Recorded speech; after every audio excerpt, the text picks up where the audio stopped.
Goeiemôre. Ons kyk vandag na die derde gedeelte van hierdie week se tema. Die tema vir hierdie week is eenheid in die liggaam van Christus. Maandag het ons gesien eenheid in die liggaam van Christus moet gebaseer word op ons geloof in Christus.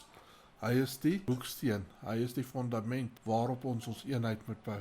Ons eenheid is nie 'n eenheid van ooreenkoms tussen mense nie, dit is nie 'n kerkorganisasie nie. Die groot eenheid wat die Here verlang, is dat ons in eenheid kom oor ons gemeenskaplike geloof in Jesus Christus. Ons het gister gekyk na hoe ons onvergifnis in ons lewens kan identifiseer, en ook hoekom dit so belangrik is om onvergifnis mee te deel in ons lewe. Ons het gesien dat onvergifnis is seker die grootste rede vir 'n steurnis in die eenheid van die liggaam van Christus. As ons iemand anders nie vergeef nie, omdat hulle ons te nagekom het, of omdat ons voel dat ons nie saam met hulle stem nie, of omdat hulle ons seer gemaak het, dan bring dit 'n steurnis in die eenheid van die liggaam van Christus. Ons moet daarna streef om in alle aspekte van ons geestelike lewe eenheid met ander gelowiges te bewerk, sover as wat dit vir ons moontlik is. So vandag gaan ons kyk na 'n paar praktiese punte of wenke van hoe ons kan handel met onvergifnis in ons eie lewens. Vergifnis is 'n noodsaaklike deel van die eenheid en geestelike groei. Die eerste een is, onthou hoe God ons vergewe het. Efesiërs 4 vers 32, vergeef mekaar soos God ook in Christus julle vergeef het. Christus was vir ons die beste voorbeeld van hoe ons moet lewe. Hy het gesê, hy kom om te openbaar die wil van die Here, om vir ons te wys wat is die manier wat hy wil hê ons moet lewe, né? En so daarom kan ons sy voorbeeld volg, net soos wat hy ons vergewe in ons tekortkominge, in ons sondige lewe. Ons almal is gebore as sondaars, het ons gister gesien.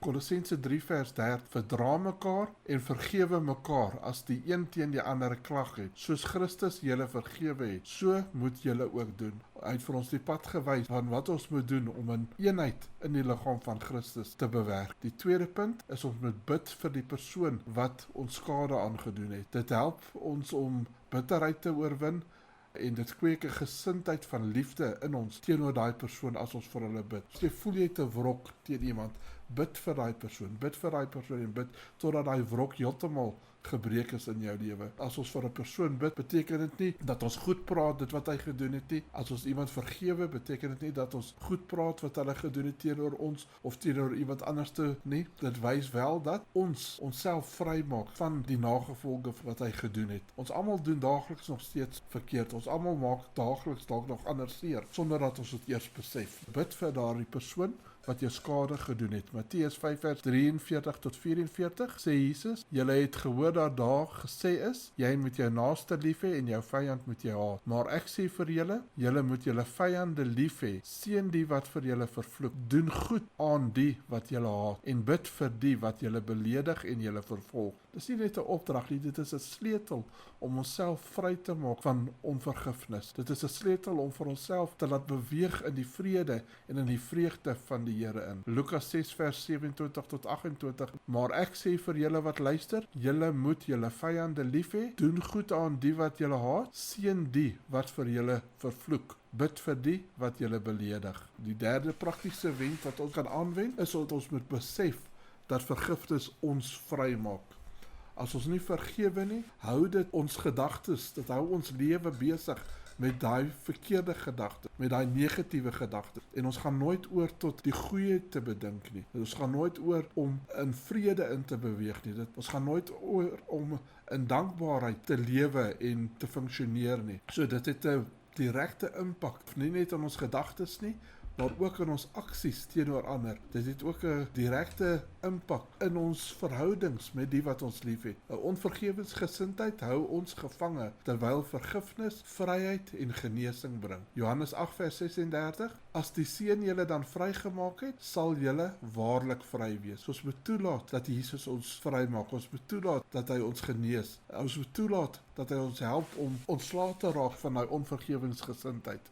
In Spreuke 28 vers 13, want hy wat so oortreding bedek, sal nie voorspoedig wees nie, maar hy wat dit bely en laat staan, sal barmhartigheid verkry. So as ons iemand anders te vergewe, dan sal ons ook barmhartigheid kry van die Here. Ons het gister gesien dat as ons vergewe, sal ons vergifnis ontvang. Ons het ook gesien dat as ons nie vergewe nie, sal ons nie vergifnis ontvang nie. Die vierde punt wat ons kan prakties toepas, is om nie wraak te probeer neem nie. Dit is 'n natuurlike aksie om wraak te probeer neem op iemand wat ons seer gemaak het, of as ons sien iemand het iemand anders te nagekom. Dit is 'n natuurlike uitreiking van ons as sondige mens, om dadelik wraak te probeer neem. Maar die Here sê vir ons duidelik, ons moet vir hom die wraak oorlaat. So laat reg en oordeel aan God oor. Romeine 12 vers 19 tot 20. Moenie julle wreek nie, geliefdes, maar gee plek vir die toorn, want daar is geskrywe, aan my kom die wraak toe. Ek sal vergelde, spreek die Here. As jou vyand dan honger het, gee hom iets om te eet. As hy dors het, gee hom iets om te drink. Want sodoende sal jy op sy hoof vurige kole plaas. So daai vurige kole plaas beteken ons vat sy rede, ons brand uit sy lewe uit, sy eie selfgeregtigheid wat hy aan hom gee om ander seer te maak wanneer ons dit doen. So ons moet daarna strewe om nie wraak te neem nie. En ons moet daarna strewe om goed te doen, selfs teenoor daai wat reg teenoor ons doen, hè. Onthou, ons moet met al hierdie gedeeltes moet ons wysheid gebruik. Ons moenie goeders toelaat wat ons verder gaan seermaak nie, hè.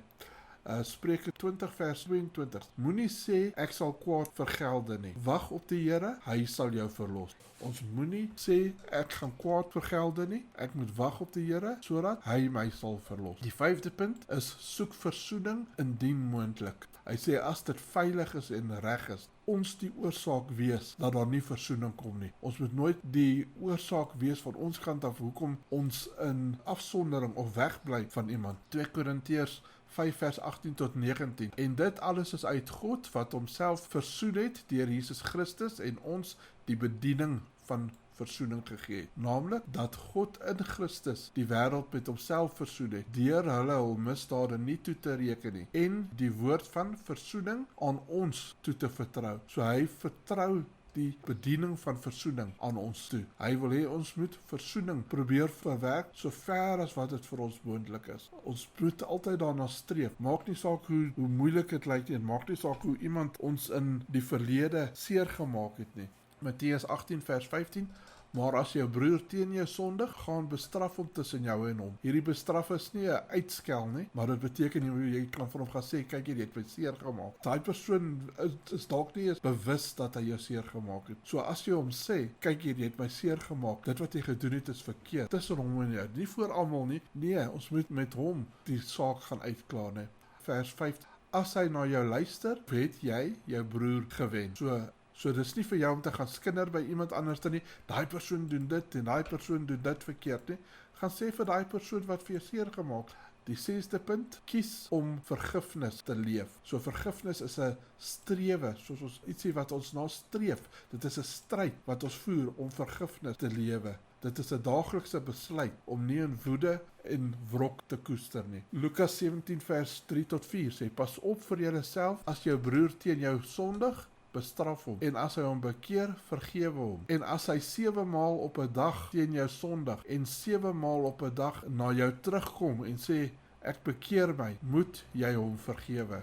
Matteus 6 vers 12. En vergeef ons skulde, soos ons ook ons skuldenaars vergewe. As ons gaan kyk in die Ou Testament, sien ons dat as iemand iets van ons gesteel het, dan moet hy dit teruggee en gewoonlik in oormaat teruggee. Nee, hy moet teruggee dit wat reg is. Net so moet ons, het die Here vir ons vergewe van ons skulde. En ons moet altyd dink daaraan, wat het die Here vir my gedoen? Wat is dit wat ek gaan doen as iemand my om vergifnis kom vra? Die 7de punt, vertrou op die Heilige Gees se krag. Ons kan nie op ons eie vergewe nie werklik nie. Ons kan probeer om te vergewe, maar alleenlik deur die krag van God kan ons dit werklik doen. Alleenlik die Here kan ons werklik genees van die seer wat daai persoon aan ons. Alleenlik die Here kan vir ons die krag gee. Ons kan nie op ons eie vergewe nie, maar deur die krag van God is dit moontlik dat ons dit doen. Sagaria 4 vers 6. Nie deur krag of geweld nie, maar deur my gees, sê die Here van die leerskare. jare. Filippense 4 vers 13, ek is tot alles in staat deur Christus wat my die krag gee. Al lyk dit vir my onmoontlik om iemand te vergeef, as ons in daai dal van onvergifnis is, dan voel dit asof ons nooit ooit daai persoon sal kon vergewe het. Maar deur Christus, deur die Heilige Gees van God, deur Jesus wat in my hart woon, deur om 'n kans te gee om my te verander, is ek tot alles in staat, selfs deur die persoon wat my die seerste gemaak het te vergewe. En dan die laaste punt vir vandag, dit is moeiliker om God se vergifnis te aanvaar. Dit is een ding wat ons moet onthou. Dit is moeiliker om sy vergifnis te aanvaar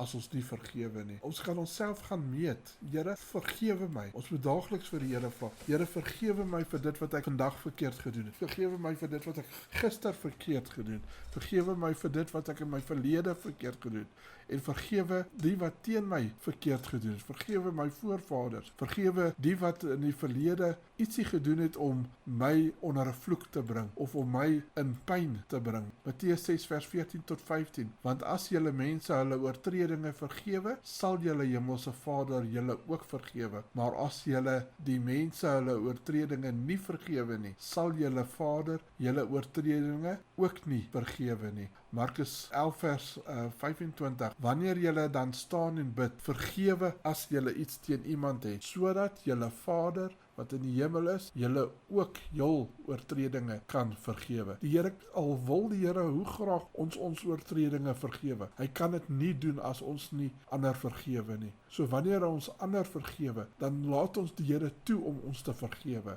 Dan gee ons vir hom die reg om ons te vergewe. Hy staan daar gereed om ons te vergewe. Hy sê vir ons, kom na my toe, almal wat vermoeid en belas is. Ek gee rus. Die Here wil vir ons die rus gee. Hy sê vir ons presies wat ons moet doen om die rus te bekom. Hy gee vir ons alles wat ons nodig het om in sy vrede en in sy vreugde in te beweeg. Laat ons hom vandag 'n kans gee. Laat ons elkeen vir ons self soek. Here, wys vir ons dit wat ons moet doen van ons kant af om die volgende persoon te vergewe, om ons grootste vyande te vergewe. Help ons om in u vrede in te beweeg. Nie omdat daai persone goed gedoen het in dit wat hulle gedoen het nie, maar omdat ons in vrede met u in wil beweeg.